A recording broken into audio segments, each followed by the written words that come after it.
అట్టడుగు స్థాయి నుంచి ఉన్నత స్థాయికి ఎదిగిన ప్రతిభావంతుడు. వృత్తిపరంగా కోట్లు గడించే అవకాశమున్నా నిస్వార్థంగా సేవలందించిన నిజాయితీపరుడు. యావదాస్తిని ప్రజలకు రాసిచ్చిన త్యాగశీలి. స్వరాజ్యం కోసం బ్రిటిష్ వారి తుపాకీ గుళ్లకు తన గుండె ధైర్యాన్ని చూపించిన ధీశాలి. ఆయనే టంగుటూరి ప్రకాశం పంతులు. ఆదర్శ రాజకీయానికి, నిస్వార్థ సేవకు నిలువుటద్దం టంగుటూరి. నేడు ప్రకాశం పంతులు జయంతి సందర్భంగా ఏబిఎన్ ప్రత్యేక కథనం.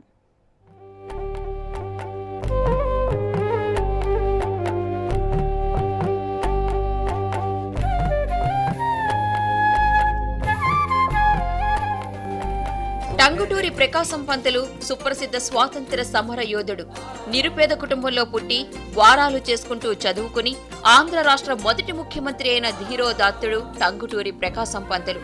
1940-50వ దశకంలో ఆంధ్ర రాజకీయాల్లో ప్రముఖంగా వెలుగొందిన వ్యక్తుల్లో ప్రకాశం ఒకరు.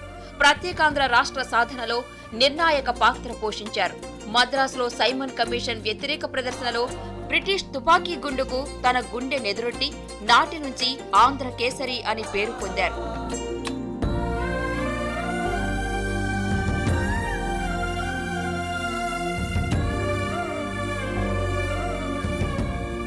టంగుటూరి ప్రకాశం 1872 ఆగస్టు 23న ఇప్పటి ప్రకాశం జిల్లా వినోదరాయునిపాలెం గ్రామంలో సుబ్బమ్మ, వెంకట నరసింహ దంపతులకు జన్మించారు. 6 సంతానంలో ప్రకాశం ఒకరు.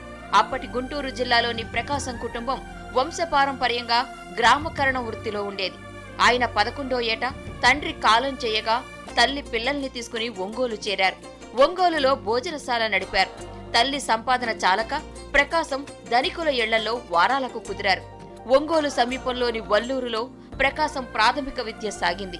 మిషను పాఠశాల ఉపాధ్యాయుడైన ఇమ్మానేని హనుమంతరావు నాయుడు చలువతో ప్రకాశం ఫీజు లేకుండా ప్రీ మెట్రిక్ చదివారు. తరువాత రాజమండ్రిలో ఎఫ్ఏలో చేరారు. అనంతరం మద్రాసులో న్యాయశాస్త్రం చదివారు.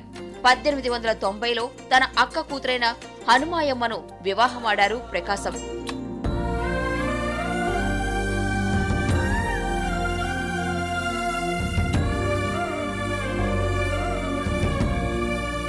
కొద్ది కాలం ఒంగోలులో, 1894లో రాజమండ్రిలో న్యాయవాద వృత్తి చేసి మంచి పేరు, డబ్బు సంపాదించారు. తన 35వ ఏట రాజమండ్రి పురపాలక సంఘానికి అధ్యక్షుడయ్యారు. అప్పట్లో ప్రకాశం సెకండ్ గ్రేడ్ ప్లీడర్ కనుక పై స్థాయి కోర్టులలో వాదించడానికి అర్హత లేదు. దీంతో ప్రకాశం 1904లో ఇంగ్లాండ్ వెళ్లి 1907లో బ్యారిస్టర్గా స్వదేశానికి తిరిగి వచ్చారు.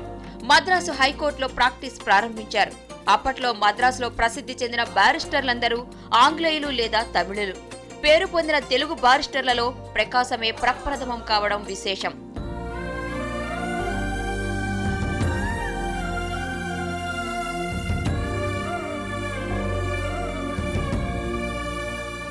లండన్లో ఉన్నప్పుడే అక్కడి భారతీయ సొసైటీలో చేరిన ప్రకాశంకు జాతీయ భావాలు, సాంఘిక కార్యక్రమాలపై ఆసక్తి పెరిగింది.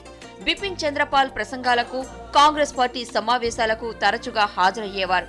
1921 అక్టోబర్లో సత్యాగ్రహ ప్రతినపై సంతకం చేశారు. 1921లో స్వాతంత్ర్య సమరంలో అడుగుపెట్టి బ్యారిస్టర్ వృత్తిని వదిలిపెట్టే నాటికి లక్షల్లో సంపాదించారు. ఆ యావదాస్తిని దేశ సేవకే ఖర్చు చేశారు. ఇంగ్లీష్, తెలుగు, తమిళ భాషల్లోని స్వరాజ్య పత్రికకు సంపాదకత్వ బాధ్యతను చేపట్టారు. ఈయన ఒక జాతీయ పాఠశాలతో పాటు ఒక ఖాదీ ఉత్పత్తి కేంద్రాన్ని కూడా నడిపారు. 1921 డిసెంబర్లో జరిగిన అహ్మదాబాద్ సదస్సులో కాంగ్రెస్ పార్టీ ప్రధాన కార్యదర్శిగా ఎన్నికయ్యారు.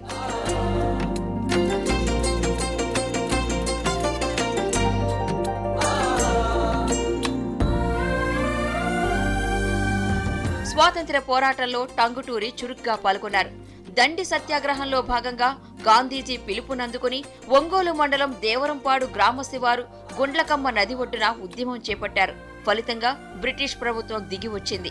దానికి గుర్తుగా దేవరంపాడులో 1935 నవంబర్ 21న అప్పటి ఏఐసిసి అధ్యక్షుడు బాబు రాజేంద్ర ప్రసాద్ విజయ స్తూపం ఆవిష్కరించారు. ఈ సందర్భంగా ప్రకాశం పంతులకు గాంధీ రాసిన అభినందన లేఖ దేవరంపాడు గ్రంథాలయంలో భద్రపరిచారు. ముఖ్యమంత్రి పదవి కోల్పోయిన తర్వాత ప్రకాశం పంతులు దేవరంపాడులో విడిది ఏర్పాటు చేసుకుని నివసించారు. తన చివరి మజిలీలో ఎక్కువ సమయం ఈ విజయస్తూపం దగ్గరే గడిపారు టంగుటూరి.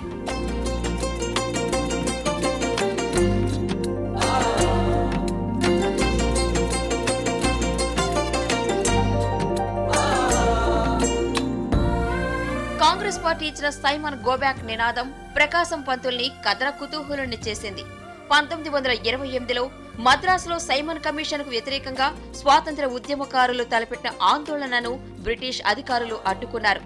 ఎవరైనా ముందుకొస్తే కాల్చిపారేస్తామంటూ హెచ్చరికలు జారీ చేశారు. ఈ సందర్భంగా ప్రకాశం పంతులు సింహంలా గర్జించారు. దమ్ముంటే కాల్చండిరా అంటూ బ్రిటిష్ సైన్యం తుపాకులకు గుండె చూపించారు. దీంతో బ్రిటిష్ అధికారి వెనక్కి తగ్గారు. ఈ ఘటనతో ప్రజలు టంగుటూరి ప్రకాశంకు ఆంధ్ర కేసరి అన్న బిరుదుతో గౌరవించారు. ప్రకాశం పంతులు జాతికి చేసిన సేవలకు గుర్తుగా 1972 డిసెంబర్ 5న ఒంగోలు జిల్లా పేరును ప్రకాశం జిల్లాగా మార్చారు.